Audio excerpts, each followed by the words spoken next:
Hello दोस्तों, तो हमारे पास आ चुका है फाउंडेशन ऑफ नर्सिंग पेपर 3 का। दोस्तों जी हाँ दोस्तों, नर्सिंग काउंसिल राजस्थान का है। दोस्तों फर्स्ट ईयर एग्जाम चल रहा है, अप्रैल 2022 का एक क्वेश्चन है। तो चलिए देखते हैं फाउंडेशन ऑफ नर्सिंग में क्या क्या पूछा गया है।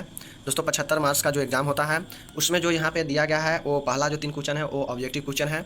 तो चलिए देखते हैं। दोस्तों जो पहला क्वेश्चन है वो है फाउलर्स पोजीशन का प्रयोग किसके उपचार में किया जाता है। तो दोस्तों जैसा कि जानते हैं फाउलर्स पोजीशन में विभिन्न तरीका का बीमारी होता है, उसमें से एक जो होता है वो श्वास में तकलीफ जब होता है तो श्वास प्रदान करने के लिए चेस्ट के बल बैठाया जाता है इसमें, और जो हेड का पोजीशन होता है वो थोड़ा डिग्री ऊपर किया जाता है ताकि सांस लेने में आसानी हो। तो इसका सी नंबर सही होगा।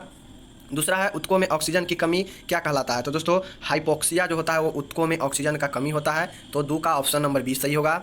तीसरा है एपिकल एवं रेडियल पल्स के अंतर को क्या कहते हैं। तो दोस्तों जो ये तीसरा का सही होगा वो पल्स डेफिसिट होगा। जी हाँ दोस्तों, पल्स डेफिसिट जो है वो सही आंसर होगा, 3 का डी नंबर।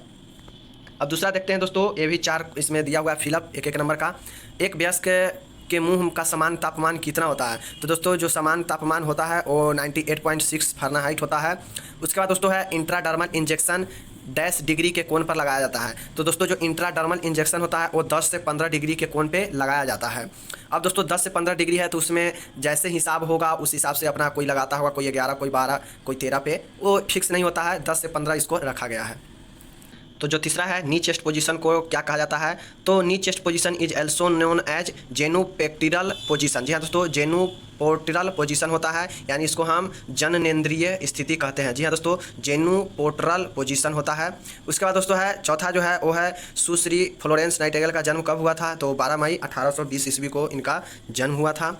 तो दोस्तों ये 4 है एक एक नंबर का। उसके बाद दोस्तों है तीसरा है सही गलत है। तो दोस्तों मृदु विचेरक एनीमा क्रमांकुंचन को अभिप्रेरित करने के लिए लगाया जाता है। तो दोस्तों जी हाँ दोस्तों, बिल्कुल मृदु विरेचक एनीमा जो है वो क्रमांकुंचन को अभिप्रेरित करने के लिए लगाया जाता है, बिल्कुल सही है। उसके बाद दूसरा है गुर्दे। जी हाँ दोस्तों, जो ब्लैंकेट बेड है वो यूज किया जाता है रीनल एंड ह्यूमेटिक डिजीज पेशेंट के लिए। जी हाँ दोस्तों, यानी गुर्दे और अमावत की बीमारी के मरीजों को देखभाल के लिए ब्लैंकेट बेड का प्रयोग किया जाता है। तो बिल्कुल सही है, किया जाता है, ट्रू है ये भी। उसके बाद तीसरा जो है शरीर तापमान नियमन हाइपोथैलेमस नियंत्रण में होता है। तो दोस्तों ये भी बिल्कुल सही है, शरीर का जो तापमान है हाइपोथैलेमस के द्वारा नियंत्रण होता है। उसका जो चौथा है 1 औंस जो है वो 10 ml के बराबर होता है। तो दोस्तों ये बिल्कुल गलत है। 1 औंस जो है दोस्तों 2.29 पॉइंट समथिंग के बराबर होता है, यहाँ पे 10 है, तो ये रॉन्ग है और ऊपर के 3 सही है। अब दोस्तों हम बात कर लेते हैं, चौथा है मैचिंग है। दोस्तों मैचिंग में है 4 क्वेश्चन यहाँ पे भी है, देख सकते हैं। तो जो पहला है ऑक्सीजन संतृप्त जो है वो दोस्तों आपका पल्स ऑक्सीमीटर होगा, यानी 1 का बी होगा। उसके बाद जो है 2 है ब्लड प्रेशर, वो एस्फेग्नोमीनोमीटर से मापा जाता है, तो दूसरा का जो है डी होगा। उसके बाद जो पीसी है दोस्तों, वो पीसी जो होता है वो दोस्तों खाने के बाद जो है वो पीसी का मतलब होता है खाने के बाद लेना, जो कि 3 का ए होगा। और एचएस का मतलब होता है दोस्तों सोते समय लेना। जी हाँ दोस्तों, ये दोनों दवाई लेने की विधि है। तो चौथा का होगा सी नंबर। ये दोस्तों तो ये है, बहुत अच्छा था 1 नंबर का। सेक्शन बी में है जो शॉर्ट क्वेश्चन है, देखते हैं पट्टियों के प्रकार लिखिए एवं गोल पट्टी के बारे में बताइए। तो दोस्तों हमारे पीडीएफ में सारे पट्टी के बारे में बताया गया था, तो वहाँ से देखे होंगे तो ये आ गया होगा। रक्त एवं पेशाब के नमूने एकत्र करने के सिद्धांत लिखे। क्या सिद्धांत है वो लिखना है, यहाँ पे रक्त और पेशाब जो नमूना लिया जाता है उसका। 7वां है आइसोलेशन इकाई के प्रबंधन के बारे में लिखना है, मतलब जैसे आइसोलेट जो किया जाता है व्यक्ति को, उसके क्या क्या प्रबंधन हो सकते हैं वो लिखना है। नर्सिंग के कोड एवं एथिक्स का वर्णन करना है, मतलब जो नर्सिंग का क्या दोस्तों जो महत्वपूर्ण तथ्य है उसको यहाँ पे लिखना है। उसके बाद जो है 9वां है दवाई देने के समान नियम एवं सिद्धांतों को लिखना है। दोस्तों दवाई नियम के कौन कौन से नियम है, 5 ऐसे मुख्य नियम है, सही समय, सही डोज, सही मरीज, ये सब जो होता है वो 5 तरीका से लिखना जाता है, लिखना था। 10वां है एक साइड नोट लिखना है, यहाँ पे शॉर्ट नोट फुट रेस्ट के बारे में लिखना है, जिसमें पैरों को आराम दिया जाता है। वायु पट्टी, जी हाँ एयर क्विजन जो होता है उसे लिखना है।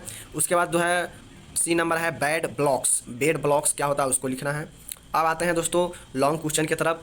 तो लॉन्ग क्वेश्चन में 3 है, उसमें से 2 का जवाब देना है। 11 नंबर जो पहला लॉन्ग क्वेश्चन है, फर्स्ट एड क्या है, प्राथमिक उपचार क्या है, प्राथमिक उपचार के सुनहरे नियम कौन कौन से हैं, और एक मूर्छित व्यक्ति से आप क्या प्राथमिक उपचार देंगे उसको लिखना है। तो दोस्तों मूर्छित व्यक्ति कौन होता है, आपको यहाँ पे फेंटेड पेशेंट होता है उसके बारे में लिखना है। बहुत अच्छा क्वेश्चन था। प्राथमिक उपचार हमारे पीडीएफ में भी था, प्राथमिक उपचार के नियम भी हमारे पीडीएफ में था। मूर्छित व्यक्ति के अपने बारे में दोस्तों लिख देना था कि मूर्छित व्यक्ति को क्या क्या हम उपचार दे सकते हैं। 12 नंबर है व्यक्तिगत स्वच्छता को परिभाषित कीजिए, यानी पर्सनल हाइजीन क्या है। हाथ धोने के चरणों को लिखिए, यानी कितने प्रकार से हाथ धोने के कौन कौन से चरण है वो लिखना है। एक नर्स के लिए व्यक्तिगत स्वच्छता के नियमों का ध्यान रखना क्यों आवश्यक है, तो इन सारी चीज़ों को लिखना था। 13 नंबर है दोस्तों, अस्पताल को परिभाषित कीजिए। हॉस्पिटल क्या है उसको परिभाषित करना है। अस्पताल के कार्यों को सूचीबद्ध करना है। अस्पताल में क्या क्या कार्य होता है उसको सूचीबद्ध करना है।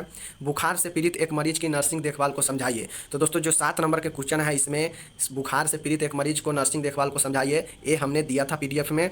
अस्पताल क्या है दोस्तों, ये हमने परिभाषा वाला में भी दिया था। तो दोस्तों इस प्रकार से क्वेश्चन हमारा कवर होता है। बहुत सारे क्वेश्चन राजस्थान वाले का भी हमारे वही पीडीएफ से आ रहा है जो एमपी वाले के लिए दिया था और बिहार वाले के लिए। तो दोस्तों जो लोग हमारे पीडीएफ को फॉलो करके गए हैं उनको बहुत हेल्प मिला है। और दोस्तों लॉन्ग क्वेश्चन में हो क्या रहा है, 3-3 क्वेश्चन को एक साथ जोड़ के दे रहा है, तब जाके आप देख रहे हैं कि जोड़ जोड़ के यहाँ पे मार्क्स भी दे रहा है कि किसके लिए कितना मार्क्स है। तो दोस्तों आप लोग ध्यान में रखिए, हम जो भी कराते हैं यहाँ पे बहुत अच्छा आप सभी के लिए कराते हैं। और मैक्सिमम नंबर अगर आप हमारे चैनल से जुड़ते हैं तो मैक्सिमम जो क्वेश्चन होगा वो हमारे पीडीएफ से ही और हमारे द्वारा पढ़ाया गया सवाल से ही होगा। तो मिलते हैं अगले किसी वीडियो के साथ। ये था दोस्तों आप सभी के लिए फाउंडेशन ऑफ नर्सिंग राजस्थान का क्वेश्चन 2022 एग्जाम का अप्रैल का। तब तक मिलते हैं अगले वीडियो में। जय हिंद, नमस्कार।